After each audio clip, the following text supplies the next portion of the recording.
तो एक तरफ आईडीएफ के ऑपरेशन की तस्वीरें सामने आई हैं, वहीं कुछ और वीडियो जारी किए गए हैं जिसमें आईडीएफ की ओर से बैरूत में लगातार हमले करके वीडियो जारी करके बताया गया है कि कैसे बैरूत में बड़ी तबाही हुई है।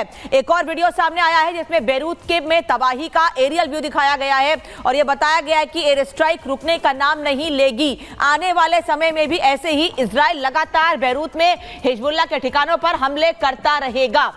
बैरूत में आईडीएफ के एयर स्ट्राइक का ये वीडियो सामने आया है और जैसे ही ये हमले होते हैं उसके बाद आईडीएफ की ओर से वीडियो जारी करके ये बताया जाता है कि इन हमलों में कितना बड़ा नुकसान हिजबुल्लाह का हुआ है। हिजबुल्लाह के 1 लाख से ज्यादा लड़ाकों को खत्म करने के लिए इजराइल डिफेंस फोर्स लगातार बड़े कदम उठा रही है। एयर स्ट्राइक और अब तो जमीनी ऑपरेशन भी शुरू हो चुका है। ग्राउंड लेवल पर भी लगातार कोशिशें की जा रही हैं। आज ये जानकारी दी गई है कि जमीनी ऑपरेशन शुरू करने के बाद हिजबुल्लाह पर हवाई अटैक के साथ साथ ग्राउंड लेवल पर भी अटैक किए जा रहे हैं जिससे कि हिजबुल्लाह के आतंकियों को खत्म किया जा सके।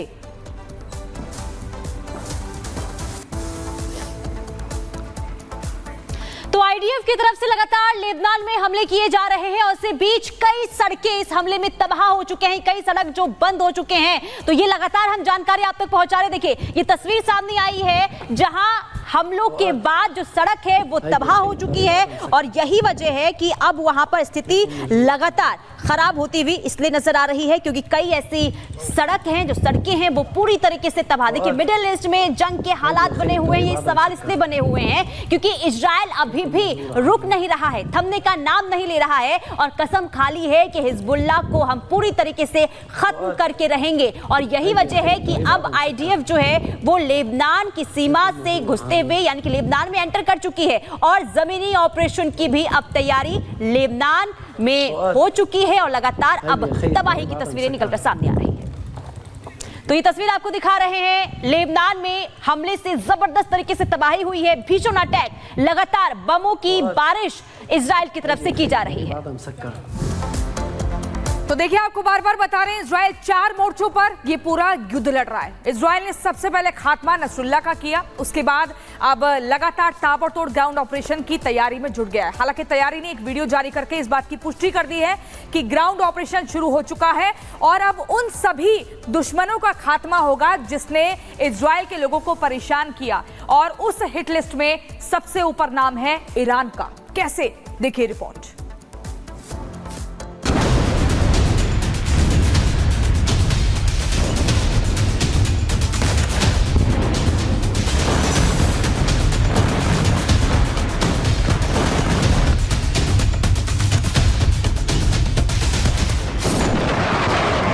इजराइल का ऑपरेशन राउंड 2 शुरू।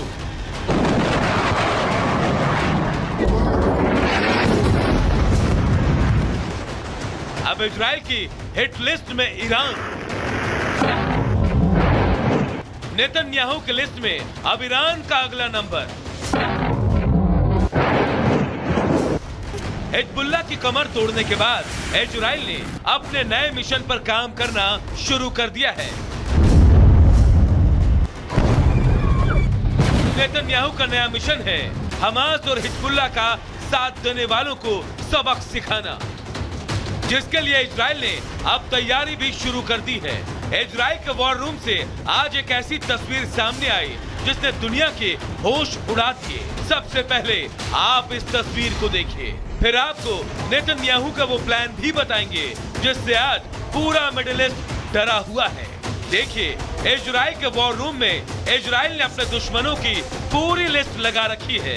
जो लोग मारे जा चुके हैं उनकी तस्वीर पर क्रॉस का निशान है और जो लोग जिंदा हैं और हमले के डर से कहीं छिपे हैं उनकी भी तस्वीर है। इसमें सबसे बड़ी बात यह है कि नेतन्याहू के दुश्मनों वाली लिस्ट में लेबनान, यमन, गाजा और ईरान के टॉप कमांडर शामिल हैं।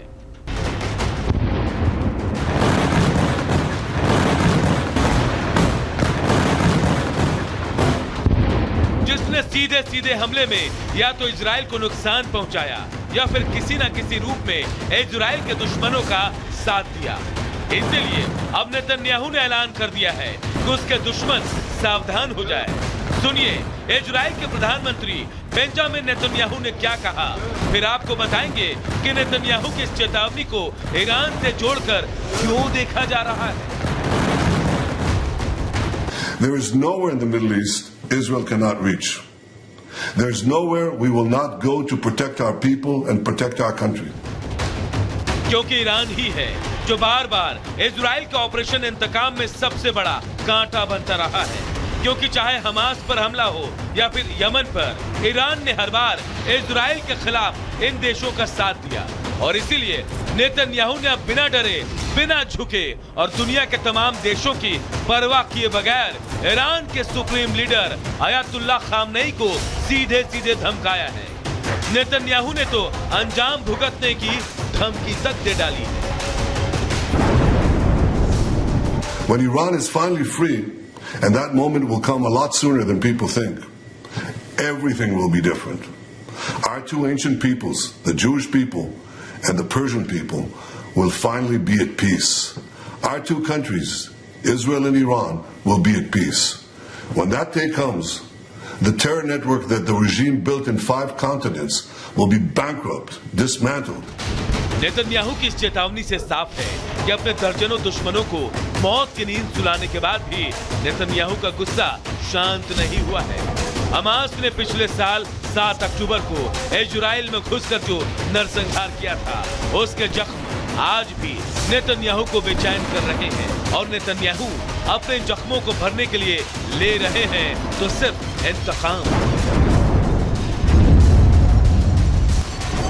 Bureau report, Republic Bharat. Israel के हमले में आतंक का सबसे बड़ा पर्याय नसरुल्लाह मार दिया गया है, लेकिन नसरुल्लाह के मारे जाने के बाद अब प्रदर्शन भी जोरों पर है। भारत में लखनऊ से लेकर कश्मीर तक प्रदर्शन हो रहे हैं और लखनऊ में जो प्रदर्शन हुआ उसने सबको चौंका दिया है कि आखिर एक आतंकी के लिए इतनी सहानुभूति क्यों। ये रिपोर्ट देखिए।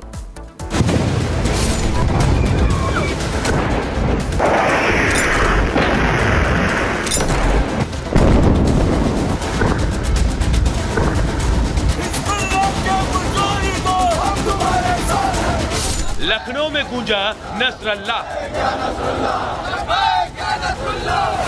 कश्मीर में सड़क पर मचा हल्ला,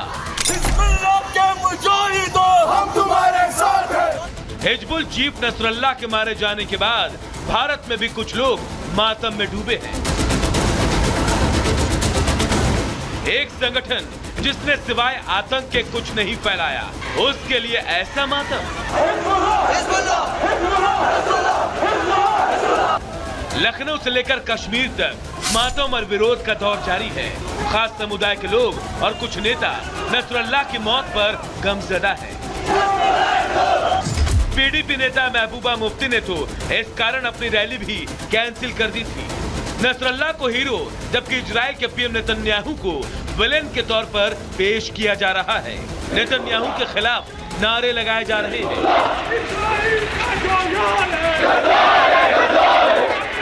पिछले 3 दिनों से विरोध प्रदर्शन का दौर जारी है। इसी बीच आज लखनऊ में नसरल्लाह के समर्थन में एक बड़ा प्रदर्शन होने जा रहा है। जानकारी के मुताबिक शिया समुदाय के लोग नसरल्लाह को खिराजे अकीदत पेश करेंगे। इसके बाद अमेरिका और इजराइल के खिलाफ एक बड़ा विरोध प्रदर्शन किया जाएगा। ये प्रदर्शन शिया धर्मगुरु मौलाना यासूब अब्बास और शिया संगठन हैदरी टास्क फोर्स लखनऊ की तरफ से किया जाएगा। इतना ही नहीं, इस दौरान छोटे इमामबाड़ी से शुरू होकर बड़े इमामबाड़ी तक कैंडल मार्च भी निकाला जाएगा। देश में नसरल्लाह के समर्थन में जारी प्रदर्शन के बीच असम के सीएम हेमंता बिस्वा शर्मा ने बयान देकर नई बहस छिड़ दी है। हेमंता बिस्वा शर्मा ने कहा कि भारत के अंदर भी कोई नसरल्लाह है तो उसे भी मारना चाहिए। राहुल गांधी, महबूबा मुफ्ती, ये लोग रो रहा है नसरुल्लाह